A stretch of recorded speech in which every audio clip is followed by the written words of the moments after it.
প্রত্যেক বছর ৬-৭ হাজার প্রত্যেক বছর। পুরুলিয়ার মৌতর বড়কালী খুবই জাগ্রত ও জীবন্ত। হাজার হাজার মানুষের ভিড় হয় মায়ের দর্শনের উদ্দেশ্যে। পুরুলিয়ার এই মন্দিরে আগে হতো নরবলি। এখানে আগে নরবলি হতো। আচ্ছা, জঙ্গল ছিল, নরবলি হতো এখানে। এই মন্দিরের বাইরে মাকে বাচ্চার রূপ ধরে ঘুরতে পর্যন্ত দেখা গেছে। বাচ্চা অবস্থায় মাকে আমি দেখেছি। কালী পুজোর রাতে এখানে প্রায় ৩ থেকে ৪ হাজার পশু বলি দেওয়া হয়। আজ আমরা জানাবো পুরুলিয়ার সব থেকে জাগ্রত মৌতরের বড় কালীর কথা।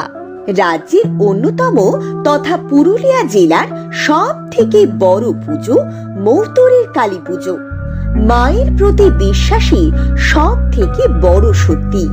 আর এই বিশ্বাসের জোরেই কিন্তু মানুষের ঢল উপচে পড়ে পুরুলিয়ার মৌতরের বড় কালী মন্দিরে। পুরুলিয়ার মৌতর বড় কালী খুবই জাগ্রত ও জীবন্ত।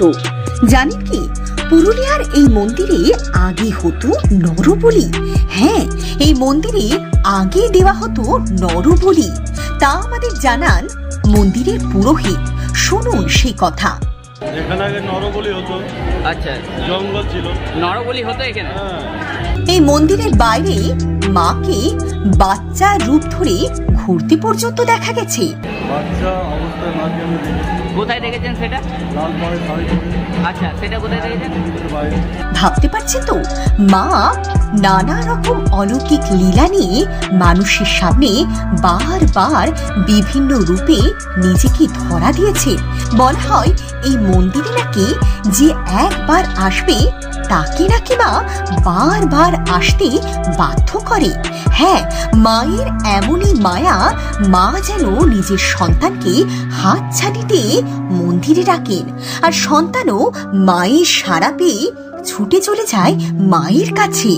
এই মন্দিরে আরো একটি অন্যতম আকর্ষণ হলো কালী পুজোর রাতে এখানে প্রায় ৩ থেকে ৪ হাজার পশু বলি দেওয়া হয়।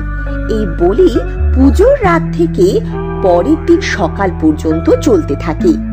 এই দৃশ্য দেখার জন্য এই রাজ্য এমনকি আশেপাশের বহু রাজ্য এলাকা থেকে হাজার হাজার মানুষের ভিড় হয়, যা কিন্তু সৃষ্টি করে এক অন্য রকম পরিবেশ। এইবারে বলি মন্দিরের প্রতিষ্ঠার কথা।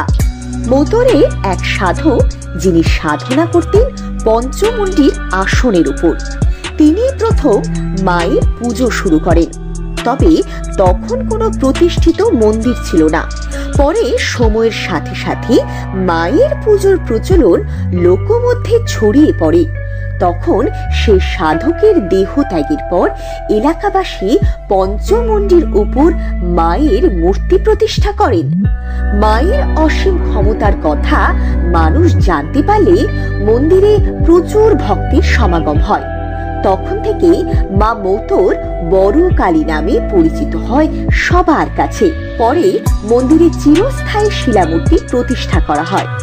আপনারা দেখতে পাবেন এই মন্দির কালীঘাট ও দক্ষিণেশ্বরের কালীবাড়ির আদলে পুনর্নির্মাণ করা হয় ২০১১ সালে। ভক্তদের বিশ্বাস তাদের মনস্কামনা এখানে পূরণ হবেই, কারণ মা যে মা, তাই তো মা কখনো নিজের সন্তানকে ফিরিয়ে দেন না। মায়ের কাছে যে ভক্ত মনের আর্জি নিয়ে আসেন, মা তার কথা শোনেন এবং রাখেনও। তাই তো হাজার হাজার মানুষের ভিড় হয় মায়ের দর্শনের উদ্দেশ্যে। তবে এই মন্দির আরো একটা বিশেষ কারণের জন্য প্রসিদ্ধ, তা হলো মন্দিরের বলি প্রথা। শত বছরের পুরনো এই মন্দিরে বহু বছর ধরে হয়ে আসছে পশু বলি। হ্যাঁ, ভক্তরা মনস্কামনা পূরণের জন্য আসে মায়ের কাছে, আর তাদের মানত পূরণ হলে পশু বলি দেওয়া হয়। আজকে কত পাঠা বলি হবে? তার সাথে প্রচলিত রয়েছে আরো একটা প্রথা। এই মন্দিরে মানুষের মনস্কামনা পূরণ হলে মন্দির চত্বরে অনেকে দণ্ডি পর্যন্ত কাটেন, যা অত্যন্ত কঠোর একটা রীতি আমরা সকলেই জানি।